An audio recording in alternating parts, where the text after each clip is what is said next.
Hello student, welcome to Achievers academy.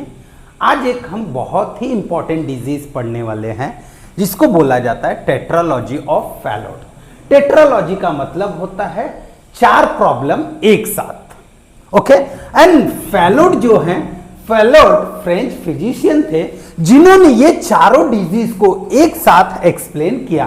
तो tetralogy of फैलोड एक पैदाइशी बीमारी है जिसको आप कॉमन लैंग्वेज में सुने रहेंगे कि XYZ बच्चे के हार्ट में होल है, ओके, या उसका हार्ट प्रॉपर फंक्शन नहीं कर रहा है। तो ये सब सारी चीजें होती हैं। अब नॉर्मल एक आपको हार्ट कैसे फंक्शन करता है मैं वो बता देता हूं। तो ये होती है सुपीरियर वेना कावा, ये होता है inferior vena cava.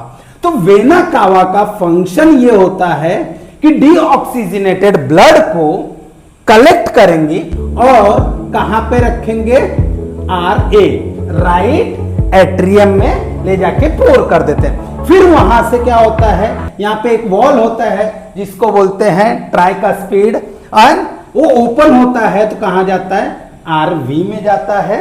Okay, then RV से यहां से पल्मोनरी वेन के पल्मोनरी आर्टरीज के थ्रू, सॉरी पल्मोनरी आर्टरीज के थ्रू लंग्स के पास में जाता है, एंड लंग्स से ऑक्सीजनाइड होके पल्मोनरी वेन्स के थ्रू कहां आता है, LA में आता है। कहां पे आता है, LA, लेफ्ट एट्रियम में आता है। लेफ्ट एट्रियम से बाइकास्पिड ओपन होता है और कहां पे आता है, LV में आता है, और यहां से आयोटा के थ्रू बॉडी में जाता है। ये नॉर्मल फंक्शन होता है हार्ट का। तो हार्ट, ह्यूमन हार्ट जो होते हैं वो 4 चेंबर होते हैं। कितने चेंबर होते हैं, 4 चेंबर। तो 2 एट्रियम होते हैं, 2 वेंट्रिकुलर होते हैं। बट ये टेट्रालॉजी में क्या होता है, अब इसमें आपको सबसे एक बड़ा मेजर प्रॉब्लम दिखाई देगा जिसको बोलते हैं वेंट्रिकुलर सेप्टम डिफेक्ट। सबसे कॉमन चीज ये दिखाई देता है। अब वेंट्रिकुलर सेप्टम डिफेक्ट में होता क्या है, जब ये देखोगे यहां पे क्या है, दोनों वेंट्रिकुलर को क्या किया है, सेपरेट किया हुआ है। तो इसमें क्या रहता है, डीऑक्सीजनेटेड ब्लड रहता है, इसमें ऑक्सीजनेटेड रहता है। तो ये जो पार्टीशन है, जो सेप्टम है, वो क्या नहीं होने देता है, मिक्स नहीं होने देता है, दोनों ब्लड को मिक्स नहीं होने देता है। बट ये वेंट्रिकुलर सेप्टम डिफेक्ट की वजह से यहां का डीऑक्सीजनेटेड और यहां का ऑक्सीजनेटेड क्या हो जाता है, मिक्स हो जाता है। क्या हो जाता है, क्योंकि इसमें ये वेंट्रिकुलर जो सेप्टम है वो डेवलप नहीं हुआ रहता है, फॉर्म नहीं होता है, जिसके वजह से एक होल बन जाता है।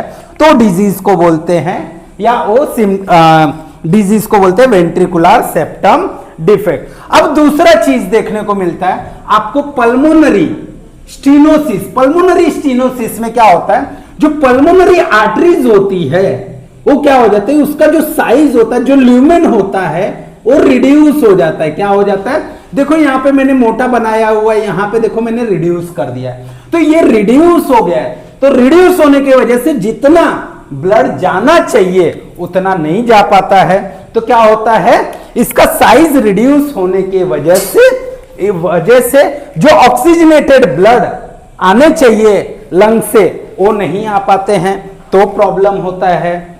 एंड तीसरा आता है ओवरराइडिंग ऑफ आयोटा। अब आयोटा क्या होता है, आयोटा कैरी करता है ऑक्सीजनेटेड ब्लड फ्रॉम LV, बराबर। तो यहां पे जो आयोटा रहता है, अब ये सेप्टम ना फॉर्म होने की वजह से आयोटा कैरी करता है deoxygenated blood and oxygenated blood, दोनों को कैरी करता है। तो वो डिजीज को क्या बोलेंगे, ओवरराइडिंग ऑफ आयोटा। एंड तीसरा है राइट वेंट्रिकुलर हाइपरट्रॉफी। अब आपने यहां पे गौर से देखा होगा तो जो राइट वेंट्रिकुलर का मसल्स है, it is thinner than the LV। तो LV के जो मसल्स होते हैं वो थिकर होते हैं और RV के जो मसल्स होते हैं थिनर।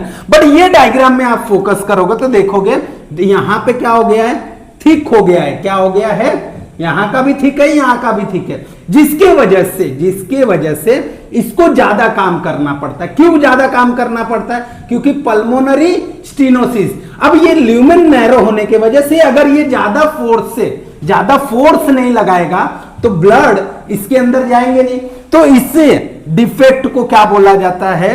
Right ventricular hypertrophy. तो ये जो टेट्रालॉजी है ये एक पैदाइशी बीमारी है जिसमें बच्चे के पास ऐसा हार्ट होता है जिसमें 4 तरह के डिफेक्ट होती, इसलिए इसको बोला जाता है टेट्रालॉजी ऑफ फैलोट।